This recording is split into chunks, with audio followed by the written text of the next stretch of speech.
Ser negro no Brasil é difícil, porque você tem que corresponder à expectativa de um lado e tem que se precaver dessa expectativa de outro lado.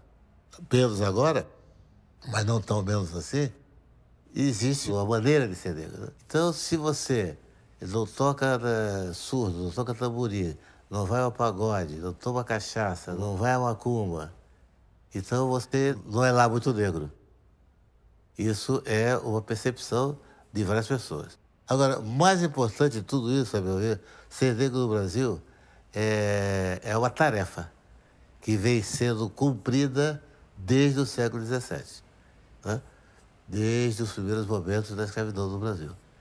Quando os primeiros contingentes chegaram aqui, escravizados, muitos não suportaram a viagem, né? E esses que sobreviveram foram a semente do que nós temos até hoje. Então, essa tarefa é contínua. Cada vez mais, essa tarefa tem que ser cumprida no sentido de que o perfil do homem brasileiro, o perfil do brasileiro em geral, é um perfil que é talhado, em grande parte, pela contribuição dele. Senão, fica faltando. Haroldo Costa, o nosso Orfeu.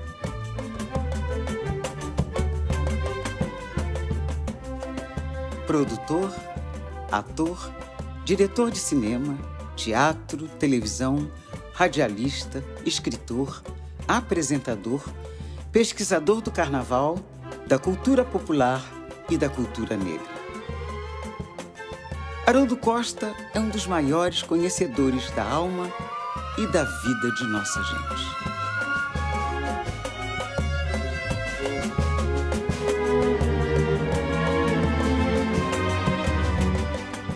Eu sempre, desde a mais tenra idade, como se costuma dizer, desde a mais tenra idade, eu fui sempre ligado às coisas populares. Porque eu fui criado lá em Maceió, vi todo o ciclo folclórico do Natal, de São João, do Carnaval e por aí afora.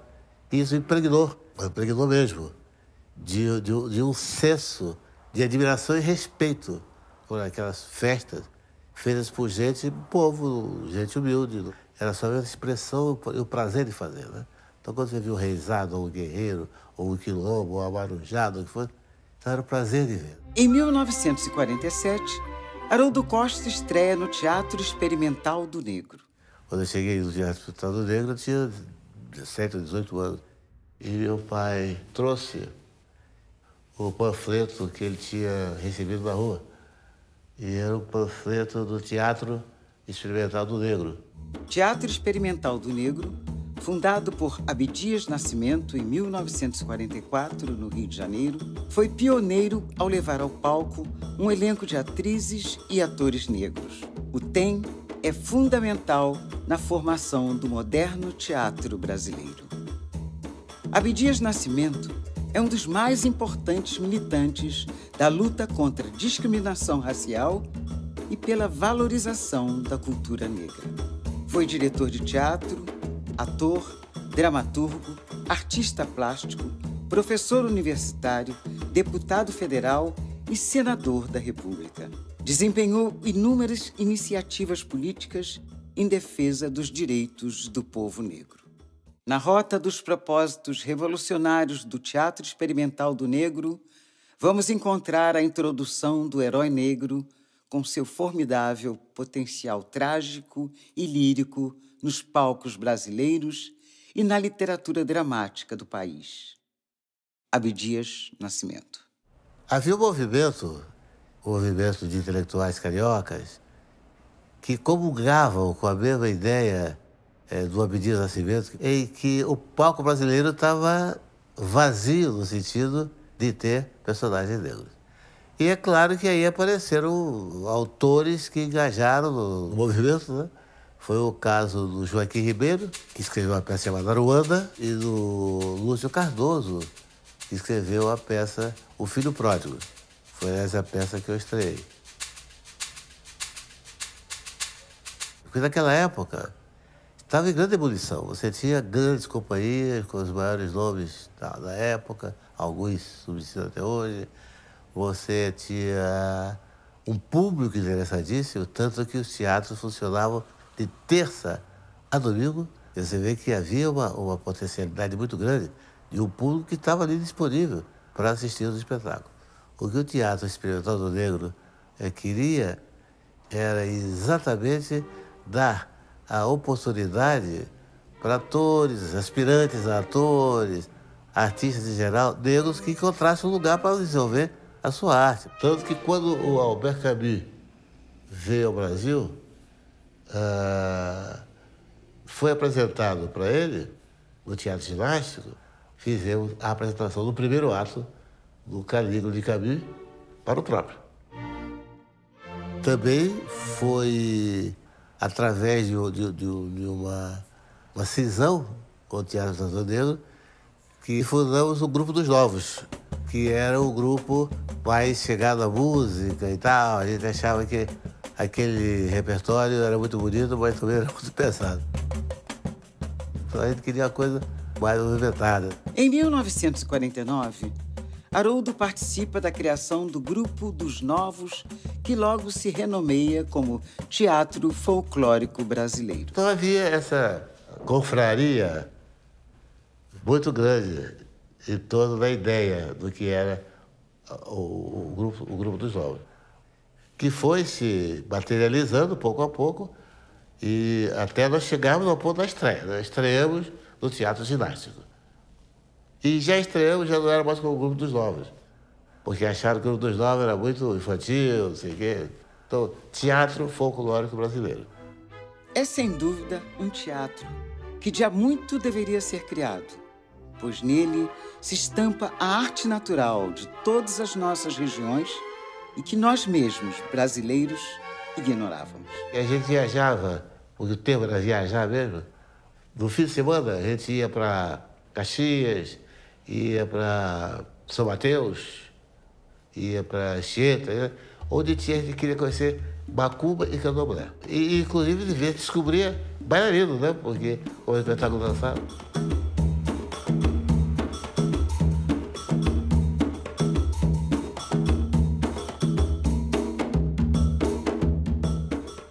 O teatro folclórico brasileiro ganha o mundo.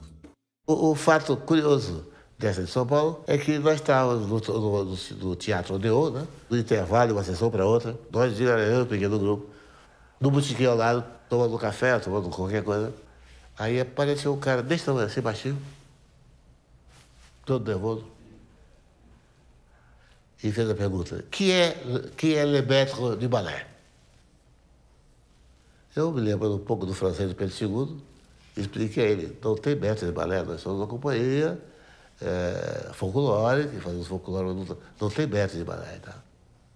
Aí ele disse: mas eu queria falar nós temos um responsável comercial, temos o diretor administrativo. É porque eu sou o delegado do Festival de Londres e estou procurando grupos para levar para Londres. Maravilha. Muito bem. Então, aí eu levei e apresentei ele às Canasas.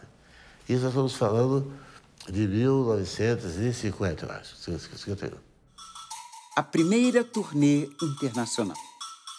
O papo foi o seguinte: você chegando lá tem tudo, mas tem que chegar lá. Aquele velho, não tem passagem, não tem nada. Você tem que chegar lá.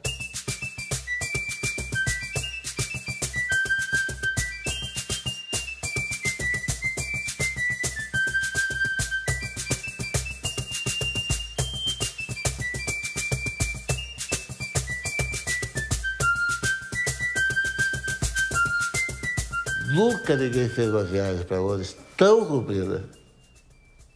Isso aqui foi o momento em que nós chegamos à Europa, né? A toa que está escrito: bem-vindos à Europa. Chegamos na Espanha, Barcelona, comendo o pão que o diabo amassou. E aí começou a nossa temporada europeia. Aí a coisa mudou de figura. Mudou de figura e mudou de nome. Porque em vez de teatro folclórico brasileiro, conversando com esse esse cidadão, aquele, o baixinho que é o que chegou lá antes, ele diz, folclórico é uma palavra que ele diz que para a Europa ficava muito estatal, parecia uma coisa que era o Estado que estava pagando. Aí eu me lembrei que a editora brasileira, Companhia Editora Nacional, tinha uma coleção de livros chamada Brasiliana. Aí eu falei, pô, esse é o nome.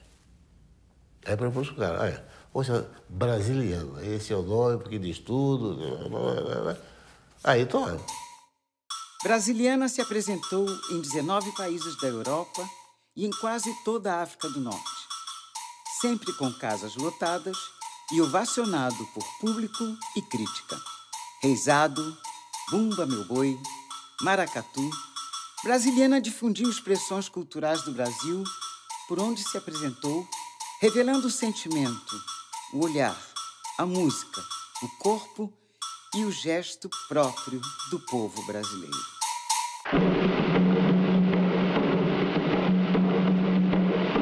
Nós fomos convidados por um brasileiro, Antônio Zé Fé, que era assistente do Mauro Brandini e estava fazendo um filme naquela ocasião.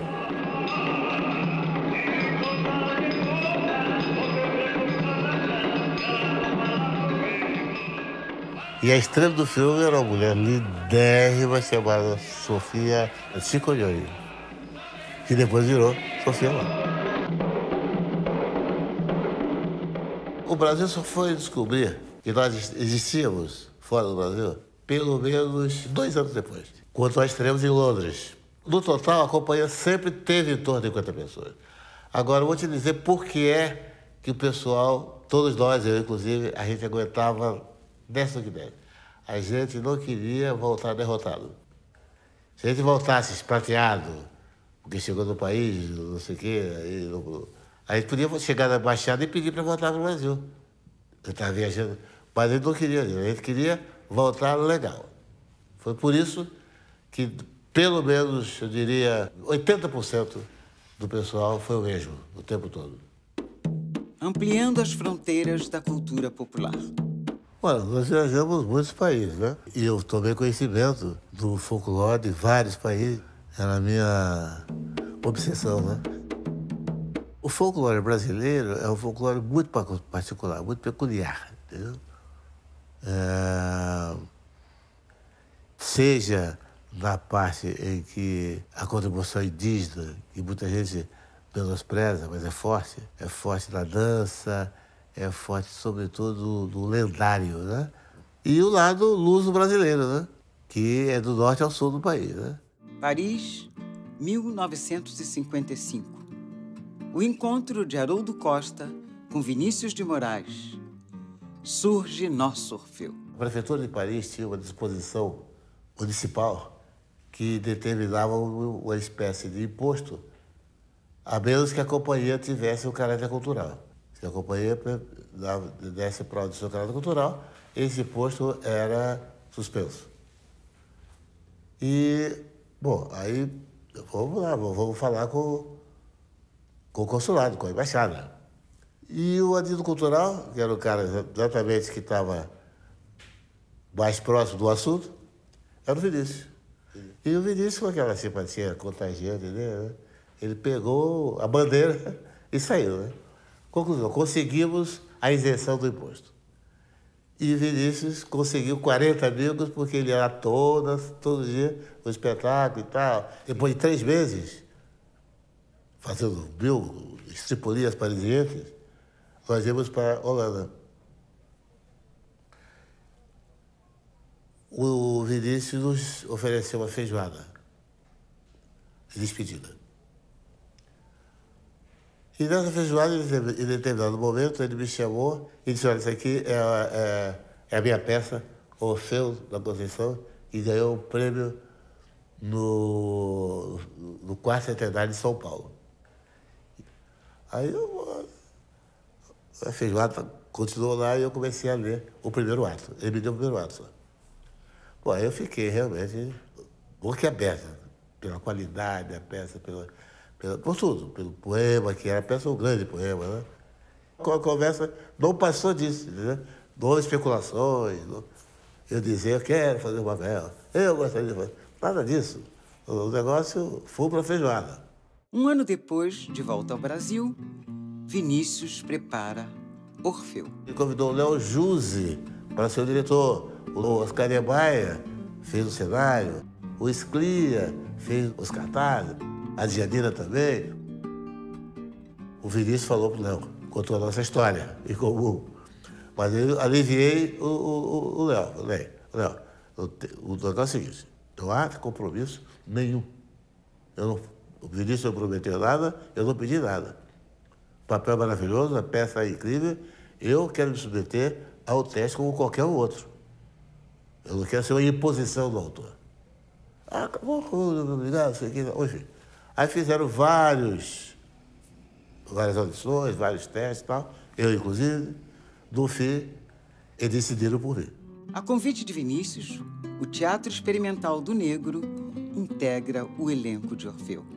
Nesse momento, Haroldo Costa reencontra velhos companheiros do tempo. E aí começou, então, a minha história como Orfeu da Conceição. Naquela ocasião, ninguém melhor do que Haroldo para fazer o personagem Orfeu da Conceição, porque no texto mesmo exige, né, que Orfeu seja um homem bonito, né, elegante, né, e tenha uma certa atração, né, tenha um certo carisma, digamos assim. E Haroldo realmente preenchia todos os requisitos, né, exigidos pelo texto de Vinícius, né, na adaptação de Orfeu para os Morros Cariocas, né. Orfeu com a Chica Xavier, fazendo a morte, e o marido dela, que é Lé. Isso aqui, essa cena aqui, é o final do primeiro ato da peça. Primeiro ato de Orfeu. Ah, minha Eurídice, meu verso, meu silêncio, minha música. Nunca fujas de mim. Sem ti sou nada. Sou coisa sem razão, jogada. Sou pedra rolada. Orfeu menos Eurídice, coisa incompreensível. A existência sem ti é como olhar para um relógio só com o ponteiro dos minutos. Tu és a hora, és o que dá sentido e direção ao tempo, minha amiga mais querida. Qual mãe, qual pai, qual nada, a beleza da vida és tu, amada, milhões amada. E realmente foi um marco, foi o divisor de água da minha vida profissional, porque ninguém faz Orfeu impunemente.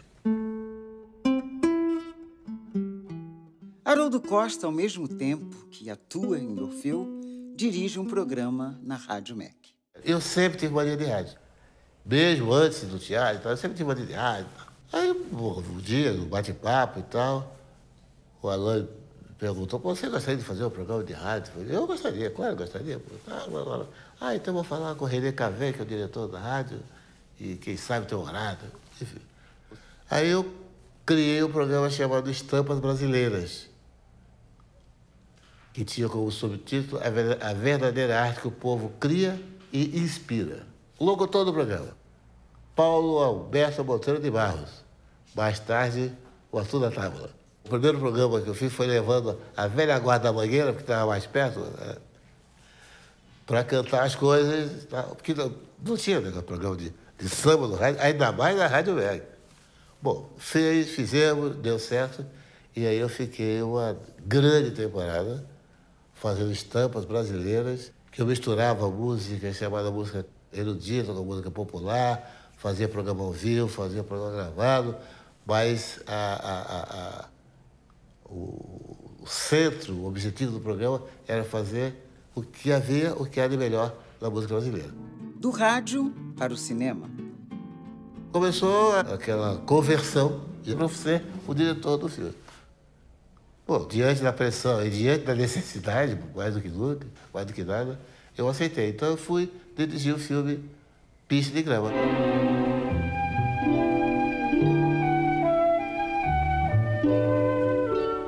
E como eu estava naquela turma, digamos, que era resultado do Orfeu, eu comecei a convidar pessoas também que estavam... Aí pedi o Tom para fazer a música, pedi o Escolia para fazer o cartaz, pedi o Napoleão Muniz Freire, que era meu amigo de teatro, para fazer os figurinos. E aí chamamos os atores, Paulo Goulart e aí André Magalhães.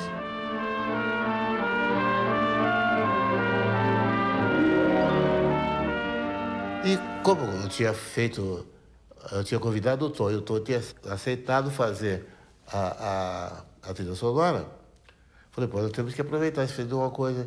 E foi quando ele, Vinícius, estavam fazendo o disco, preparando as músicas, para o disco Canção do Amor Demais. Aí ele e o Tom fizeram. Eu sei e você sabe que a vida é sempre assim. E essa música foi a música... Aí eu se extrapolei, né? Então eu vou botar Elisete cantando com o João Gilberto. Eu sei e você sabe, já que a vida quis assim, que nada nesse mundo levará você de mim. Eu sei e você sabe que a distância não existe e todo grande amor só é bem grande se for triste. Por isso, meu amor, não tenha medo de sofrer, que todos os caminhos me encaminham pra você. E ficou sendo o único registro do João Gilberto em filmes brasileiros. Da telona para a telinha, Haroldo vai fazer televisão. Então, eu comecei a viver isso. Fui com o Cazé no programa Noite de Gala. Houve um 13 de maio, não me lembro de que ano exatamente, mas que eu sugeri e foi aprovada a ideia de fazer um programa dedicado à abolição da escravatura. E nesse programa, eu fazia, além de ter feito os contatos, feito produção, eu era o cerimônia.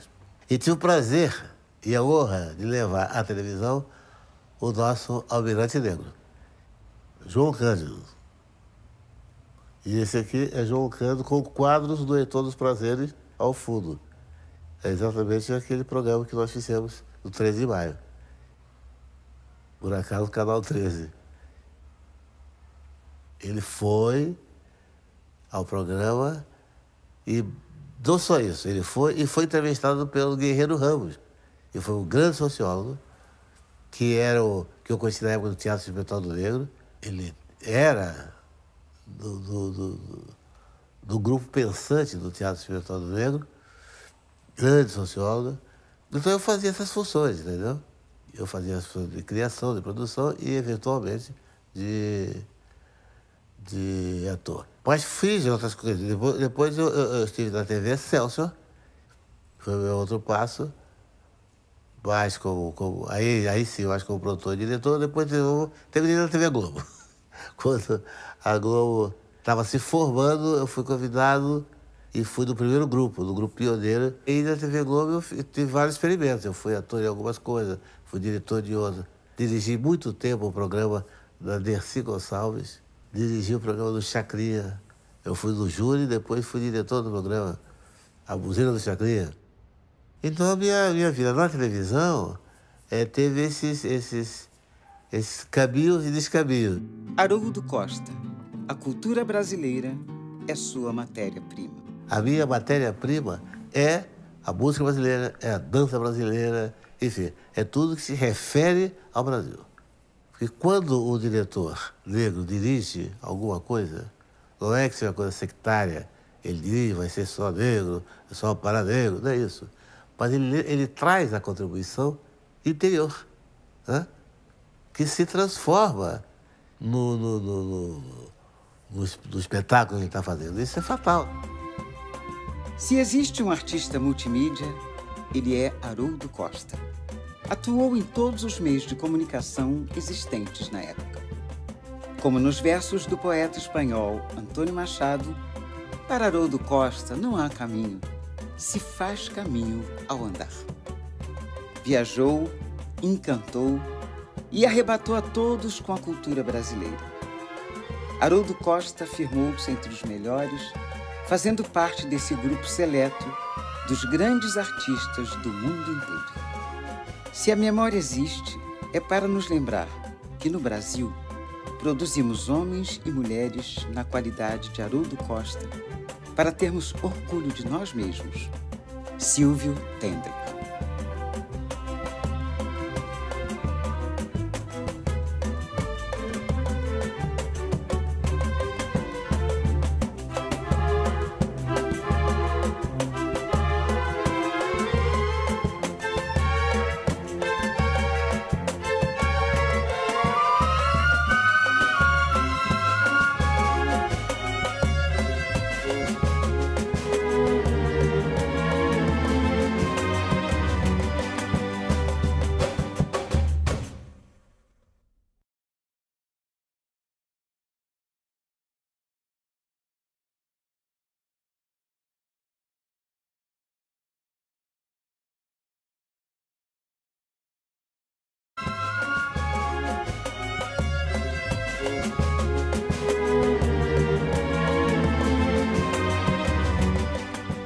Eu sempre, desde a mais tenra idade, como se costuma dizer, desde a mais tenra idade, eu fui sempre ligado às coisas populares. Porque eu fui criado lá em Maceió, vi todo o ciclo folclórico do Natal, de São João, do Carnaval e por aí afora. E isso impregnou mesmo, de um senso de admiração e respeito por aquelas festas feitas por gente, povo, gente humilde. Era só a expressão e o prazer de fazer, né? Então, quando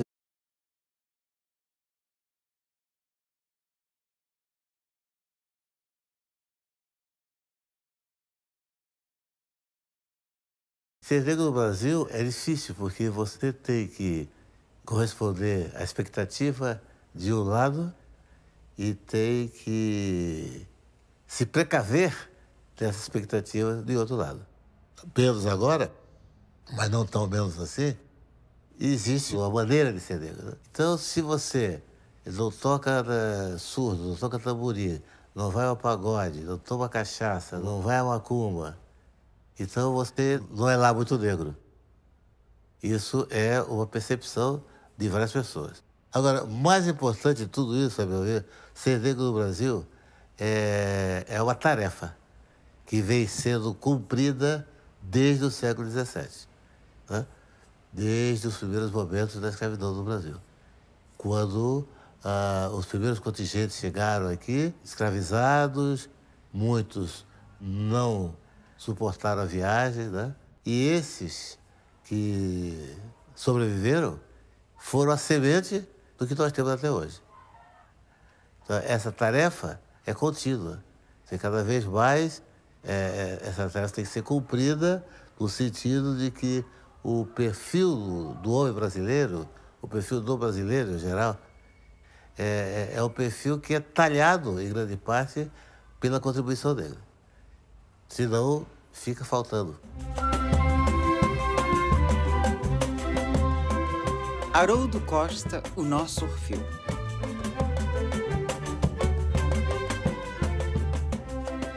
Produtor, ator, diretor de cinema, teatro, televisão, radialista, escritor, apresentador, pesquisador do carnaval, da cultura popular e da cultura negra. Haroldo Costa é um dos maiores conhecedores da alma e da vida de nossa gente. Viu o reizado, ou o guerreiro, ou o quilombo, ou a marujada, o que for. Então era um prazer de ver. Em 1947, Haroldo Costa estreia no Teatro Experimental do Negro. Quando eu cheguei no Teatro Experimental do Negro, eu tinha 17 ou 18 anos. E meu pai trouxe o panfleto que ele tinha recebido na rua. E era o panfleto do Teatro Experimental do Negro. Teatro Experimental do Negro fundado por Abdias Nascimento em 1944, no Rio de Janeiro, foi pioneiro ao levar ao palco um elenco de atrizes e atores negros. O TEM é fundamental na formação do moderno teatro brasileiro.